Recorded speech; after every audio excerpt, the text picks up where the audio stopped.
പൂരം കലക്കിയത് ഉദ്യോഗസ്ഥരെന്ന് മുഖ്യമന്ത്രി സമ്മതിച്ചിട്ടുണ്ട്. ഇക്കുറി തെരഞ്ഞെടുപ്പിനിടെ പാചകവാതക അട്ടിമറി നീക്കം എല്ലാം പൊളിച്ചെന്നും സുരേഷ് ഗോപി. തൃശൂർ പൂരം കലക്കിയത് ഉദ്യോഗസ്ഥരാണെന്ന് മുഖ്യമന്ത്രി പിണറായി വിജയൻ തന്നെ സമ്മതിച്ചിട്ടുണ്ടെന്ന് കേന്ദ്രമന്ത്രി സുരേഷ് ഗോപി. ഉദ്യോഗസ്ഥരുടെ പക്വതയില്ലായ്മ കാരണമാണ് പൂരം കലങ്ങിയതെന്ന് മുഖ്യമന്ത്രി പരസ്യമായി പോലും സമ്മതിച്ചിട്ടുണ്ട്. 2025 പൂരം മീറ്റിംഗിൽ 2024 പൂരം അലങ്കോലപ്പെട്ടതിന് മുഖ്യമന്ത്രി ഉദ്യോഗസ്ഥരെയാണ് കുറ്റപ്പെടുത്തിയത്. ഉദ്യോഗസ്ഥരുടെ അപക്വമായ ഇടപെടലുകളാണ് പ്രതിസന്ധി ഉണ്ടാക്കിയതെന്ന് അദ്ദേഹം തുറന്നു പറഞ്ഞതായും സുരേഷ് ഗോപി ചൂണ്ടിക്കാട്ടി. മുഖ്യമന്ത്രിക്ക് ഇപ്പോൾ കാര്യങ്ങൾ ബോധ്യപ്പെട്ടുവെന്നും പൂരം കലക്കലുമായി ബന്ധപ്പെട്ട മൊഴികൾ ഉടൻ ഹൈക്കോടതിയിലെത്തുമെന്നും തൃശൂർ പൂരം പ്രദർശന നഗരിയുടെ ഉദ്ഘാടന വേദിയിൽ സുരേഷ് ഗോപി വിവരിച്ചു. കൊച്ചിൻ ദേവസ്വം ബോർഡ് പ്രസിഡന്റ് രവീന്ദ്രന്റെ പരാമർശങ്ങൾക്കുള്ള മറുപടിയായാണ് കേന്ദ്രമന്ത്രി ഇക്കാര്യങ്ങൾ പറഞ്ഞത്. അന്ന് പൂരം കലക്കിയതുപോലെ ഈ തെരഞ്ഞെടുപ്പ് സമയത്ത് പാചകവാതക വിതരണത്തിലും അട്ടിമറിക്ക് ശ്രമം നടന്നതായി സുരേഷ് ഗോപി അറിയിച്ചു. പാചകവാതകം കിട്ടാനില്ലെന്നും ക്ഷേത്രങ്ങളിലെ പൂജകൾ പോലും മുടങ്ങുന്നുവെന്നുമുള്ള ദേവസ്വം ബോർഡ് പ്രസിഡന്റിന്റെയും ജില്ലാ പഞ്ചായത്ത് പ്രസിഡന്റിന്റെയും ആരോപണങ്ങൾ ചൂണ്ടിക്കാട്ടിയാണ് കേന്ദ്രമന്ത്രി വിമർശനം നടത്തിയത്. ഹോട്ടലുകൾക്കുള്ള 20% ഗ്യാസ് വിതരണം സിവിൽ സപ്ലൈസ് ഉദ്യോഗസ്ഥർ അട്ടിമറിക്കാൻ ശ്രമിച്ചു. ഈ നീക്കങ്ങളെല്ലാം പൂർണ്ണമായും അറുത്തുമുറിച്ച് സ്റ്റിച്ചിടാൻ പറ്റാത്തവണ്ണം ആക്കി കൊടുത്തിട്ടുണ്ടെന്നും സുരേഷ് ഗോപി അഭിപ്രായപ്പെട്ടു. ഇത്തരം അട്ടിമറി നീക്കങ്ങൾക്കെതിരെ കർശന നടപടി ഉണ്ടാകുമെന്നും സുരേഷ് ഗോപി കൂട്ടിച്ചേർത്തു. ഇരട്ടച്ചങ്കൊക്കെ ഡൽഹിയിൽ ചെല്ലുമ്പോൾ 90 ഡിഗ്രി കുനിയും. മുഖ്യമന്ത്രി മാന്യതയോടെ സംസാരിക്കണമെന്ന VD സതീശൻ. BJPയെ ജയിപ്പിക്കാൻ വേണ്ടി CPM നിർത്തിയിരിക്കുന്ന സ്ഥാനാർത്ഥിയാണ് പാലക്കാട്ടേതെന്ന് പ്രതിപക്ഷ നേതാവ് VD സതീശൻ.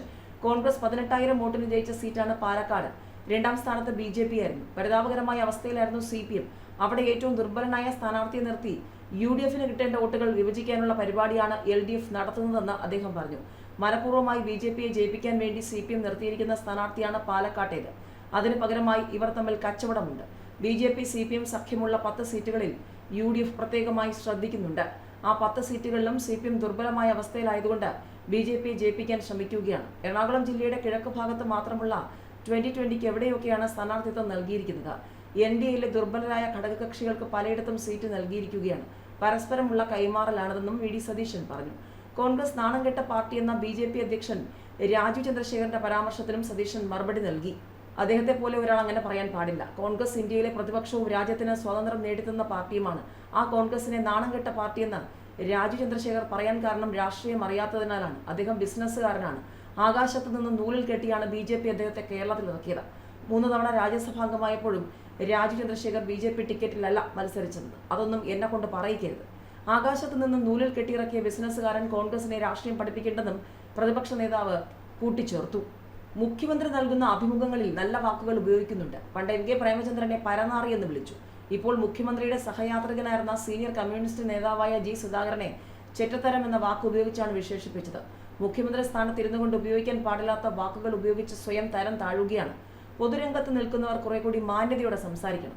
മുഖ്യമന്ത്രിയുടെ അടുത്തു നിന്ന് എത്രയോ പേർ BJPയിലേക്ക് പോയിട്ടുണ്ട്. അവരെക്കുറിച്ചൊക്കെ ഇതുപോലെ മോശമായ വാക്കുകൾ ഉപയോഗിക്കുമോ? ഇതൊക്കെ കേരളം കാണുകയാണ്. അങ്ങനെയുള്ള വാക്കുകളാണോ രാഷ്ട്രീയക്കാർ ഉപയോഗിക്കുന്നത് എന്നോർത്ത് ചെറുപ്പക്കാർക്ക് രാഷ്ട്രീയ നേതാക്കളോട് പുച്ഛം തോന്നുമെന്നും സതീശൻ പറഞ്ഞു.